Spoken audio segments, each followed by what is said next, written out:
সত্যিকার অর্থে একটি গণতান্ত্রিক মানবিক একটি রাষ্ট্র গঠনের লড়াই সংগ্রাম করে গেছেন। আমৃত্যু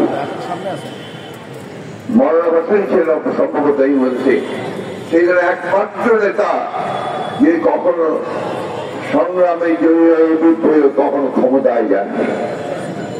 তার নেতৃত্বে প্রথম পাকিস্তানের বিরুদ্ধে সরকারের বিরুদ্ধে নির্বাচনে লড়াই করে যুক্তফ্রন্টের মধ্যে লড়াই করে যুক্তফ্রন্ট ক্ষমতায় গেছে, তিনি ক্ষমতায় যাননি। একইভাবে সার্বক্ষণিক ভাবে তিনি কিন্তু সেই কাজটি করেছেন।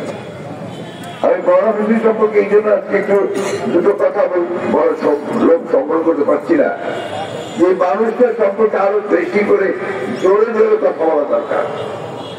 এই ধরনের নেতা আজকে বিরল। আমাদের অনেক কথা আছে, স্মৃতি আছে, সেগুলো আজকে সময় নেই। তিনি যেখানে বাস করতেন আপনারা কখনো সেখানে যান, সন্তোষে সেই কুড়ে ঘর, সেই কুড়ে ঘরে একটা সাধারণ চৌকি করি আমরা, সেই চৌকির মধ্যে কাঠের চৌকির মধ্যে তিনি বিশ্রাম নিতেন, শুয়ে থাকতেন। মাদুরের উপরে সামনে সব তার নেতা কর্মীরা বসত। এই লোকটিকে আমরা সঠিকভাবে এই জাতি, এই দেশ আমরা মূল্যায়ন করতে পারিনি। তাই আমি অনুরোধ করবো, তার যারা অনুসারী আছে আমরা আসুন আমরা সবাই সহজ প্রতিষ্ঠার মাধ্যমে তাকে নতুন প্রজন্মের সামনে আরো বেশি করে তুলে ধরি।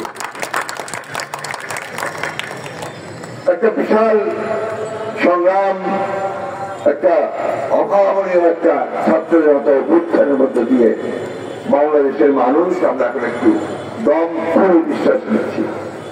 এই শহীদদের দাঁড়িয়ে কথা বলবো কিছুদিন আগে তা কল্পনা করিনি, কারণ ফ্যাসিস্টরা তাদের সেই এখন বোধহয় তাদেরকে নিষিদ্ধ করা হয়েছে, ছাত্রলীগেরা তারা এই জায়গাগুলো আমাদের জন্য নিষিদ্ধ করে দিয়েছে। এমনকি যারা স্বাধীনতা যুদ্ধে যুদ্ধ করে লড়াই করছে তারা এখানে শেষ নিঃশ্বাস ত্যাগ করার পর সম্মানটুকু পেতে পারেননি।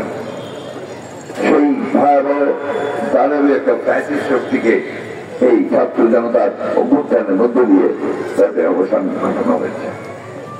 মানুষের মধ্যে নতুন প্রত্যাশা, যে আজকে এই সংগ্রাম করে যে নতুন সরকার আমরা পেয়েছি,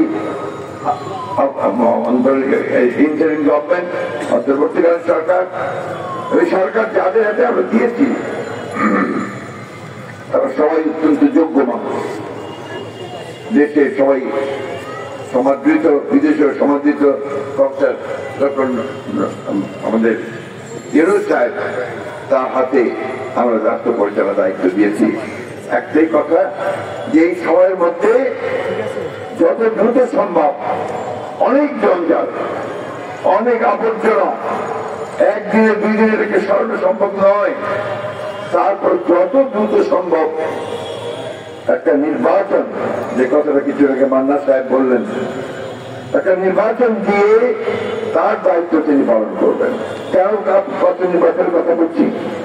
অনেকে বলছেন যে বিরোধী দল তো নির্বাচন করছে, রাজনীতিবিদরা নির্বাচন করছে। আমরা আমাদের অভিজ্ঞতা থেকে নির্বাচনের কথা বলছি, কারণ একটি অবাধ সুষ্ঠু নির্বাচনের পরে একমাত্র বাংলাদেশকে একটা রাজনৈতিক স্থিতিশীলতা দিতে। যেদিন কেয়ারটেকার গভর্নমেন্ট সিস্টেম অবলুপ্ত করা হয়েছিল, যেদিন আওয়ামী লীগ সেটাকে বাতিল করল পার্লামেন্টে, সেদিন দেশের বেগম খালেদা প্রেস কনফারেন্স করেছিলেন। সেই প্রেস কনফারেন্স করে তিনি বলেছিলেন যে আজকে এই কেয়ারটেকার গভর্নমেন্ট বিলুপ্তি করার মধ্যে দিয়ে বাংলাদেশের নতুন অস্থিতিশীলতার সৃষ্টি হল। একটা